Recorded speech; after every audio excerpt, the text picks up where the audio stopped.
So we'll start with the first question.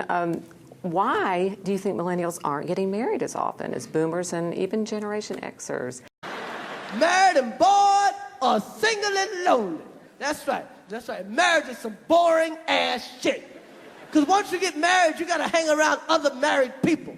And that's just disgusting. You ever go to dinner with 6 neutered adults? A bunch of women talking about diaper genies and hair coloring.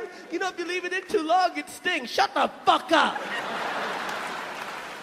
A bunch of men talking about barbecue grills and routes to work. You know, sometimes I take the highway, but if it's backed up, I got some side streets I like to take. They get me there in half the time. Yeah, you should take it out. I-95 is clear sometimes. Shut the fuck up.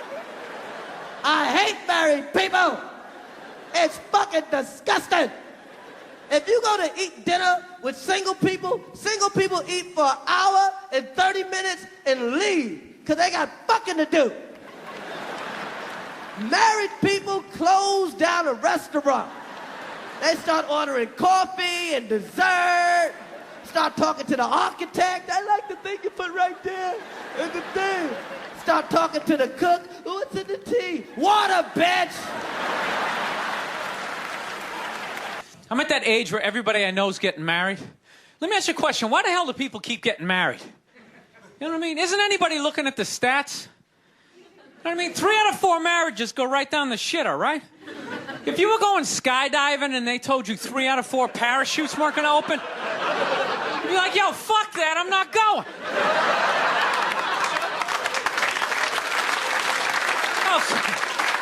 Like, I don't like those odds. I have a 75% chance of splatting on the ground. But there's something about getting married. People just have to do it, right? They're just like, is this the line to lose half my shit? Awesome. This is gonna be great. I'm afraid to get married, man. Why man wouldn't be afraid to get married at this point? You know, look at Kobe. Look at the shit he's going through right now. All right? Guy's getting a divorce. His wife's gonna get $70 million. Never hit a layup in her life. You know, can anybody explain these divorce settlements? Can anybody make sense of these fucking things? Tiger Woods' wife, $250 million. She's a babysitter. To get married, you become your wife's pet. You become a fucking pet. Because women like to get their husbands together that don't even know each other and have like a grown man play date. Put you in a room with some other married motherfucker and go, he likes baseball just like you. And you in some room with some fucking stranger going, I like baseball. I like baseball too. Yeah, baseball good. Yeah. Honey, who the fuck is this?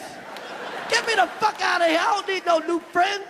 If you want to help me out, introduce me to a girl. I'm just wondering because, you know, I remember back in the 90s having to, like, sort of stand up for people who wanted to just not get married. I've become less vocal about it because I think the country has changed. And now we're in a place where anything's okay. Yeah. Caitlyn Jenner's cool. And I feel if that's cool, then there should be no stigma about people like us who wanted to spend our whole life as bachelors, right? Good luck. You think there's still a stigma? We need a movement? We're going to need something. I mean, you know, because you're still going to get it. I still get it, you know, when people come up to me like in an airport and a couple comes up and to say hi and, oh, you're not angry all the time.